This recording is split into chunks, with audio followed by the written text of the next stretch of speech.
Japan లో భూకంపం అనగానే చాలా మంది కమెంట్ చేస్తున్నారు ఏంటంటే ఇండియాలో వేరే జాబ్ చూసుకొని ఇండియా వచ్చేసాయి అక్క అని చెప్పేసి. ఇది నా మీద మీకున్న కేర్ అని అర్థమవుతుంది. కానీ ఎర్త్క్వేక్ అంటే పెద్ద పెద్ద భూకంపాలు వచ్చేసి రోడ్లు పగిలిపోయి ఇళ్ళు వస్తువులన్నీ మీద పడిపోయి అంత డేంజర్ గా రావండి. టోక్యోలో అయితే అసలు అలా రావు, చాలా రేర్ గా వస్తాయి ఎర్త్క్వేక్స్. జపాన్ లో సంవత్సరానికి 1500 నుంచి 2000 ఎర్త్క్వేక్స్ కామన్ గా వస్తాయి. అందులో తక్కువ మ్యాగ్నిట్యూడ్ తో వస్తాయి అనమాట. అవి పెద్ద డేంజర్ ఏం కాదు. సంవత్సరానికి ఒక్కసారి 7 మ్యాగ్నిట్యూడ్ అంటే 7+ మ్యాగ్నిట్యూడ్ తో వస్తే కొంచెం డేంజర్. సునామీ వార్నింగ్ కూడా ఇష్యూ చేస్తారు. చాలా మంది ప్రజల్ని ఇవాక్యుయేట్ చేయించేస్తారు. సేఫే, ప్రాబ్లం ఏముండదు. సునామీ గినామీ ఏమీ రాదు. భూకంపాలు ఎక్కువ వస్తూ ఉంటాయి అంతే. వచ్చినప్పుడు టేబుల్ కింద దాక్కోవడమో, బయటకు వెళ్ళిపోవడమో, లేదా ఇవాక్యుయేషన్ చేయమని చెప్పేసి మనకి ఎమర్జెన్సీ అలారం లో మెసేజ్ కూడా వస్తుంది. దాన్ని బట్టి మనం యాక్షన్స్ తీసుకోవాలి. అంతేకాని చిన్న విషయాలకు కూడా భయపడిపోయి ధైర్యం లేకుండా ఇక్కడ ఈ ప్రాబ్లం ఉంది కాబట్టి ఇంకా రావద్దు ఇక్కడికి అనే ఆలోచన మైండ్ సెట్ ఉండకూడదు.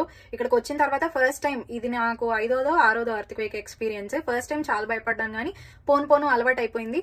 ఫస్ట్ టైం ఎక్స్పీరియన్స్ చేసి బయటకు వచ్చి చూస్తే జనాలు అసలు భయం లేకుండా ఎవరి పని వాళ్ళు చేసుకుంటే ప్రశాంతంగా ఉన్నారు. They got use to it. చిన్న చిన్న వాటికి భయపడకూడదు. ఇదేం పెద్ద ఊగడం అంటే అంతేం ఊగదు. ఉయ్యాలు ఊగితే మీరు ఉయ్యాల్లో కూర్చున్నప్పుడు ఎట్లా ఊగిద్ది అట్లనే ఊగిద్ది.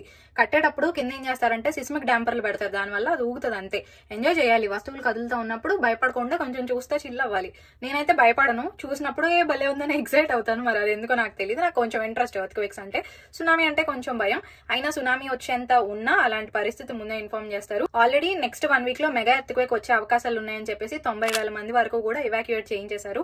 సో జపాన్ ఎవరన్నా వస్తున్నారు, ప్లాన్ చేసుకుంటున్నారంటే, మీకు గానీ భూకంపాలు, సునామీలు ఇట్లాంటివి భయం, డౌట్ ఉంటే కనుక ప్లాన్లు క్యాన్సిల్ చేసుకోండి. మళ్ళీ ఏ ప్రాబ్లం లేదు అని ఇన్ఫర్మేషన్ వచ్చేంత వరకు కూడా కొంచెం ఇండియాలోనే అంటే మీ దేశాల్లో ఉండండి. టోక్యో వచ్చినా సేఫే. టోక్యోలో పెద్ద ప్రాబ్లం ఉండదు. కానీ హొక్కైదో అనే ఏరియా కొంచెం డేంజరస్ ఉంది.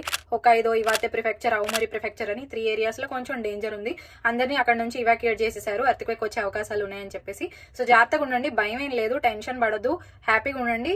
ఇప్పుడు మీరు ఎక్స్పీరియన్స్ చేయలేదు కాబట్టి అట్లా ఉంది. కానీ ఒకసారి అలవాటు అయిపోతే ఇంకా భయం లేదు. ఎర్త్క్వేక్ కదా అన్నట్టు ఉంటుంది. జస్ట్ ఊగుతుంది, ఒక 2-3 సెకండ్స్ ఉంటుంది, లేదా 10 సెకండ్స్ ఉంటుంది అంతే. మహా అయితే ఉండి వెళ్ళిపోద్ది అనమాట.